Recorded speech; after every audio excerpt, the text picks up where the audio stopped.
Hi, Ginger.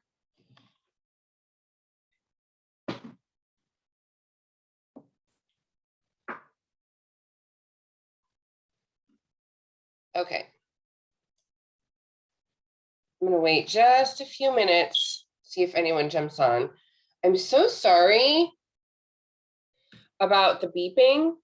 The fire alarm in my office has been going off since 5 this morning. So I have some batteries to change. Okay, so what I want to be doing on these super hectic Monday mornings is just kind of starting the morning off, starting the week off on the best foot possible.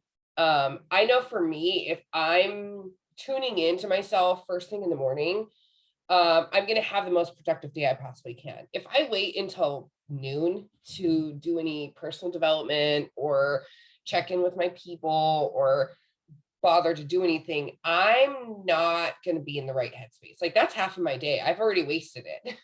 If I'm not plugging in to my best self at 5 a.m., 6 a.m., whatever time I wake up, I'm fear sets in, uncertainty sets in, the coulda, shoulda, woulda sets in. I'm like, my day's busy. Who cares? I'll do it tomorrow. And we all know that that's just a downward spiral of I'm going to do it tomorrow. We've all been there. We all do it. It's dangerous. You're setting yourself up for failure that hasn't even happened yet, you know? So I just want to talk about, I think my main thought process today is just taking the first step. It's really easy for us to think about what our goals are, you know, a year from now or 6 months from now, or, oh, I want to be bronze by September, or, oh, I want to be making such and such money by this month. But we don't really know what life has in store for us, you know, and it's thinking about those long-term things is great. I'm not saying we shouldn't have goals, but thinking about those things can be debilitating sometimes. If you're someone who suffers from anxiety or overthinking or overanalyzing thoughts, you know that those self-sabotaging fears will come in. You know that thinking about, oh my God, how am I going to get there? Once you set that goal, you're like, I'm not good enough to get there. I don't know what to do to get there. My invite isn't good enough. My network isn't good enough. I'm not good enough. It will always start setting in. Hold on one second.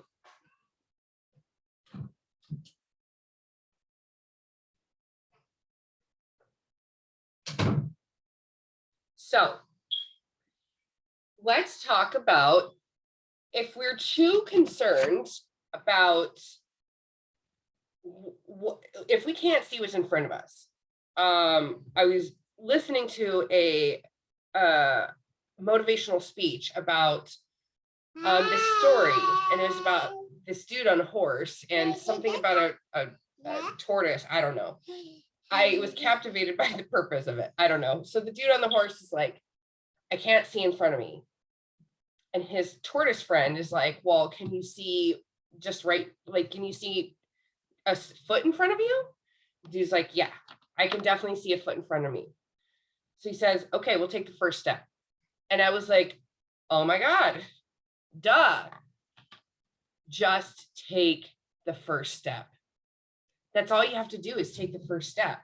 And if we're continuously taking the first step every single day or one step a day, guess what?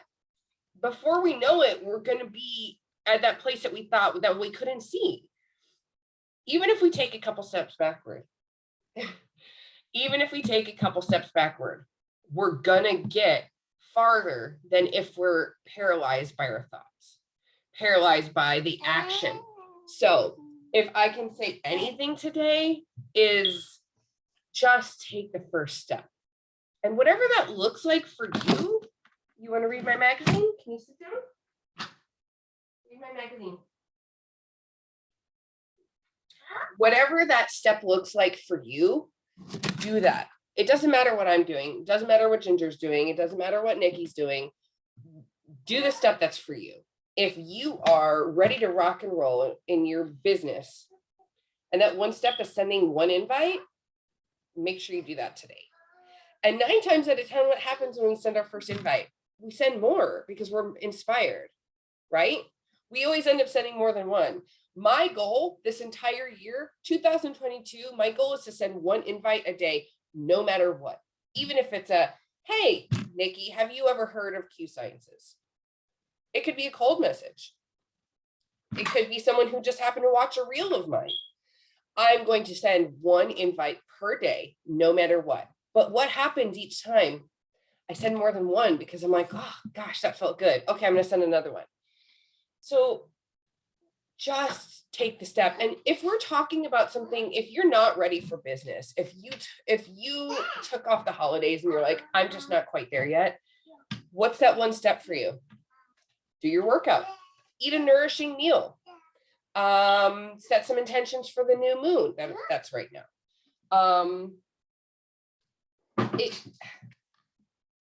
Do a date night with your hubby. I don't know. That first step could be all kinds of things. It's not necessarily business related.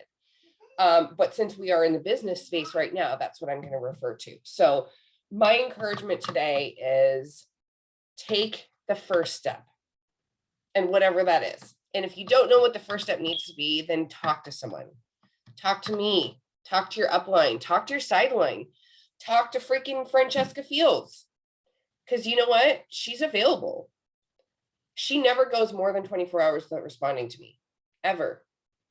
She's a human being too. Don't forget that just because the upline, just because they have thousands of people on their team, doesn't mean that they don't care about each one of us, okay? Reach out to someone if you don't know where to start. Because I promise you, if you just do one thing, just take that first step each day, you are going to get to where you need to be, okay? Ginger, do you have any questions or anything that you are struggling with or want to focus on this week? I don't like, I have to go back to work tomorrow, but I did do a lot of business this last week. I didn't get no responders, but probably because, the new year and all of that, but I'm trying to get over that.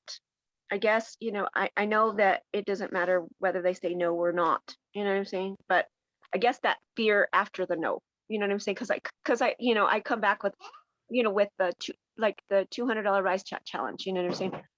I don't have the money, or, maybe next time, or, whatever. And I'm like, okay, no problem. Happy New Year. You know what I'm saying? Because I wanted to leave it up on a high note, saying that, like, I didn't ghost them back. And that's how you should do it every single time. Let's bring it back to the analogy that Ashley uses all the time. The waitress with the pot of coffee in the restaurant. There's a restaurant full of people. Maybe 50 of them are drinking coffee, okay? Then the waitress who's walking around offering people coffee isn't going to get offended when someone's not ready for more coffee. But someone's going to be ready for more coffee. Someone of those 50 people is going to be like, you know what? I could use more coffee. It might just be one person, but someone is. But just because the other 49 weren't ready doesn't mean that in a month they won't be, or 2 months, or maybe tomorrow. So showing up as an authentic human after they've said no is extremely important, because you don't ever want someone to feel like the only purpose they serve in your life is to buy from your business. You don't ever want someone to feel that way. And I try not to do that. So, that's not, So I do understand the fear. I mean, there's definitely times where I've gone into DMs where I've gone to send someone a message and I've stopped what I was doing because they didn't respond to the last 2. And I have to think to myself, if I didn't respond to someone's last 2 messages and they sent me another one, would I appreciate it? We always have to be remembering, if someone sent me this message, how would I feel? You know what I mean? And at the end of the day, it doesn't matter whether they respond or not. You know that you did it with integrity. I think that that's what pushes, excuse me, what encourages me more than anything to reach out to people is I did it with integrity. Whether or not they need that coffee is up to them. Right? So you might not get a yes today or tomorrow or from the 49 people, but if you stop at 49, that 50th person isn't going to get their coffee, you know? And that's what we have to keep remembering. And that's honestly what probably freezes me more than anything. It's like, I haven't gotten a yes in so long. Why am I doing this? Right? Right. That's what gets me every time. Why am I doing this? Why am I talking to people when no one's talking back to me? But it's not just about getting the yeses. Sometimes it's just about showing up. I had a friend reach out to me yesterday and she's like, hey, I want to order some products from you. I need X, Y, and Z, because she's been watching me. You know, I didn't reach out to her, but I'm staying in phase one. So Right. because I'm staying in phase one and I'm staying within activity and I'm asking questions and I'm offering solutions to my audience, she showed up. So it's not always going to come in the form of, yes, I'd like some more information. Yes, I want to sign up as an ambassador underneath you. Yes, I want to build a business. It's not necessarily, doesn't always go that way. Desiree is a perfect example. I invited her when I first, almost a year ago, probably right before the summer, I invited her for the first time. And it took 8 months of us having conversations back and forth. And she ghosted me on multiple occasions. And I'd have to let her go for a month or two. And then I'd come back and say, hey, just checking in. You ready for that coffee yet? And she'd ignore me or say, no, I'm not ready for coffee. But eventually she said, you know what? I'm ready. So sometimes it is just about continuing to check in and just continuing to show up, because we don't ever know when someone's going to need it. Right? Right. Does that help? Yes. Okay. So maybe the one thing that you do today is follow up with someone that you've been scared to follow up with. Okay. It doesn't have to be voice either. Remember that. Yay. It needs to be whatever way is authentic for you. I do encourage voice because I do think it helps us stand out from the rest. I don't know any other network marketing company that uses voice to send invites. And I get invitations all the time. So it helps us stand out from the rest. But I also think that if you have a developed relationship with someone, especially, it can help. Also, I'm part of Direct Sales Growth Community, and she does not use voice messaging at all. Oh, wow. At all. She does not teach about voice messaging, and her people have great success. So, but what she does preach is talking to people like humans, being real, not being shady, not, oh my gosh, Melissa, I love watching your kids on Facebook. I know everything about you just because the baby's leaving. I must be boring. I love watching everything about your Facebook, but we don't really know each other. No, it's like, hey, Melissa, has anyone ever talked to you about Q Sciences before? We're not bullshitting.